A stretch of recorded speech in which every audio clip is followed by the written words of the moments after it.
Salut les pirates, paix et fortune sur vous. On se retrouve aujourd'hui pour un peu plus de spoilers concernant le chapitre 1070 de One Piece. Précédemment, on avait les premiers indices. Alors, qu'est-ce que Monsieur Eiichiro Oda nous réserve cette semaine? Au menu, on aura toujours du Vegapunk, du Séraphin et à la fin, on aura Kizaru qui débarque sur Egg Heart. On aura beaucoup plus de révélations sur le fruit de Luffy et sur les fruits en général et sur les travaux de Vegapunk. Ce chapitre annonce énormément de révélations et fort en rebondissement. Donc je vous invite à ne pas rater un seul bout de cette vidéo. Si vous aimez mes vidéos, bien évidemment, mettez un gros pouce bleu et surtout abonnez-vous pour rejoindre la flotte.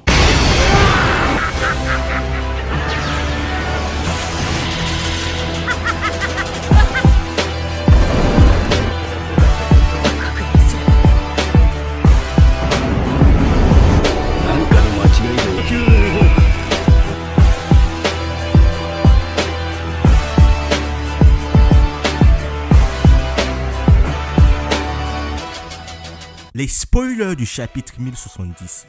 Alors, j'ai des spoilers confirmés, c'est ce que je vais vous montrer. On a même déjà le titre du chapitre, les humains les plus forts.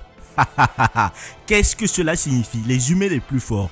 Alors, je pense savoir ce que ça veut dire. Ça signifie peut-être qu'il s'agira des humains qui ont pu manger les fruits du démon, ou bien des humains qui ont été modifiés génétiquement. Alors, on apprend que le titre fait référence aux séraphins, car ils sont nourris de fruits du démon artificiels. Alors, cela me laisse perplexe parce que je pensais que les séraphins étaient que des robots. Mais apparemment, on se rend compte que le titre fait allusion aux séraphins. Donc, cela signifie que les séraphins sont capables de grandir physiquement et psychologiquement comme un être humain. Serait-ce des humains artificiellement créés?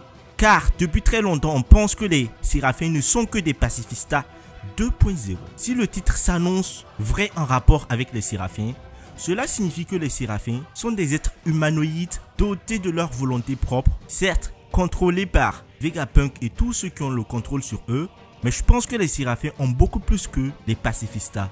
Ils ont beaucoup plus de profondeur, déjà qu'ils ont la capacité d'avoir des fruits du démon. On apprend aussi par cela que les fruits du démon que les pacifistas ont sont en réalité des fruits du démon artificiels.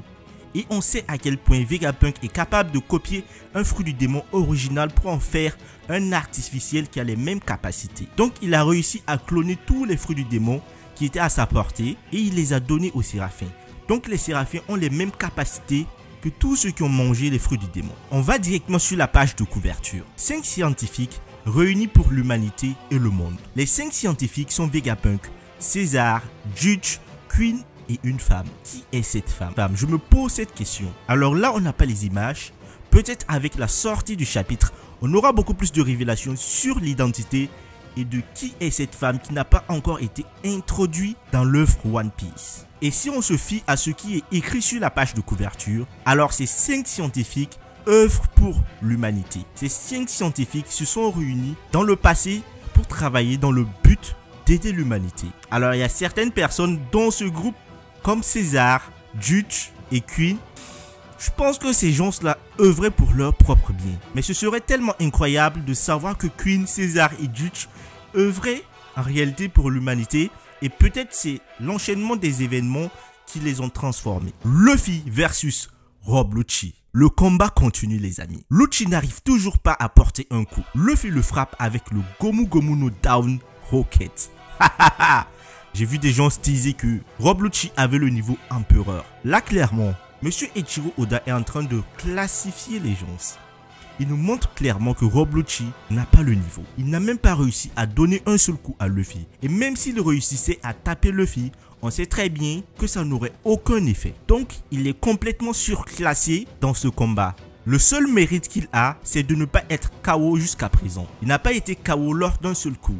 Certes, il n'arrive pas à suivre Luffy, mais il est toujours conscient. C'est son seul mérite que je peux lui donner. Et là, les amis, on arrive au moment fatidique. Au moment où Vegapunk explique la difficulté de reproduire les fruits du démon. Et je pense que grâce à ça, on aura peut-être un début d'explication de l'origine des fruits du démon. La semaine surpassée, eh bien c'était assez confus. Dans le sens où il disait que les fruits du démon sont le produit de l'imagination et des rêves des êtres humains et que la mère nature est contre cela. C'est pour ça qu'ils n'arrivent pas à nager.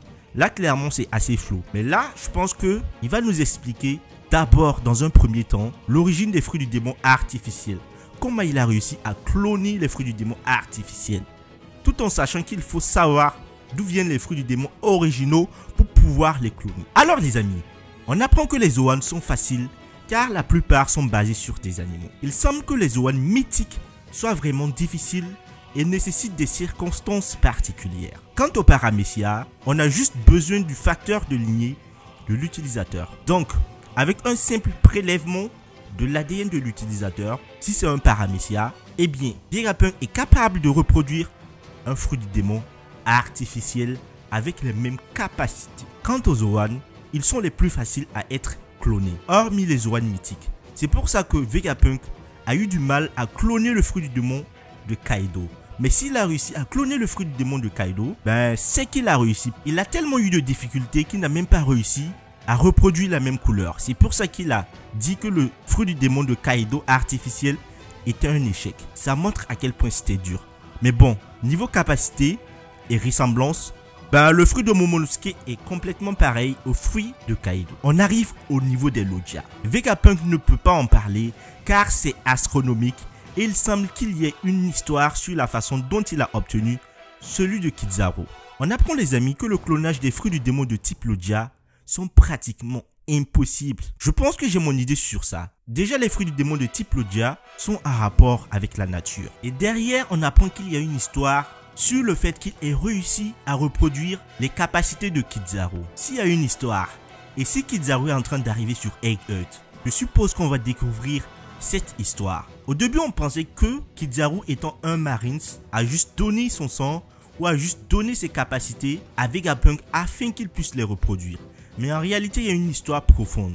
Est-ce qu'en réalité, il a fait cela pour une raison? Est-ce que Kizaru n'avait pas d'autres intentions derrière tout cela? Pour l'instant les amis, on n'a pas d'informations par rapport à cela. Donc on va attendre la sortie complète du chapitre pour savoir ce qui s'est réellement passé. Sentomaru n'est pas mort, mais juste assommé et amené pour être soigné alors que Rob Lucci prend le contrôle du Séraphin. Et ouais, Luffy va devoir affronter Rob Lucci et les Séraphins. Est-il en capacité? A-t-il assez de puissance pour contrer Rob Lucci et les Séraphins? Les amis, on va découvrir tout cela. La dernière page montre Kizaru menant une flotte vers Eggheart. Sur une page présentée officiellement à la Jump Fiesta, on voit Luffy qui transforme un long tuyau en balançoire en corde pour se propulser et donner un bon coup au ventre de Rob Lucci qui s'est déformé suite à l'impact du coup de Luffy. Derrière, Luffy transforme ses cheveux en lunettes et joue avec. Qu'est-ce que c'est que ce fruit? Qu'est-ce que c'est que ce fruit? Si après cela, Rob Lucci n'est pas KO, franchement, je pense que le mec, il a une résistance assez hors norme. Mais vu le coup qu'il a reçu, je pense que le mec, il sera complètement KO. On a hâte que Kizaru arrive sur Eggheart pour avoir un peu plus de révélations. On a hâte aussi que le docteur Vegapunk nous donne beaucoup plus de révélations sur l'origine des fruits du démon et sur tout ce qui s'est passé dans le siècle oublié. Malheureusement, il y aura une pause la semaine prochaine. Alors les amis, ce chapitre 1070 sera le dernier chapitre. Est-ce qu'on aura beaucoup plus de révélations? On l'espère. Quant à moi les amis, je vous amène à liker mes vidéos si vous les aimez et surtout à vous abonner pour rejoindre la flotte. On se retrouve très prochainement. Prenez soin de vous.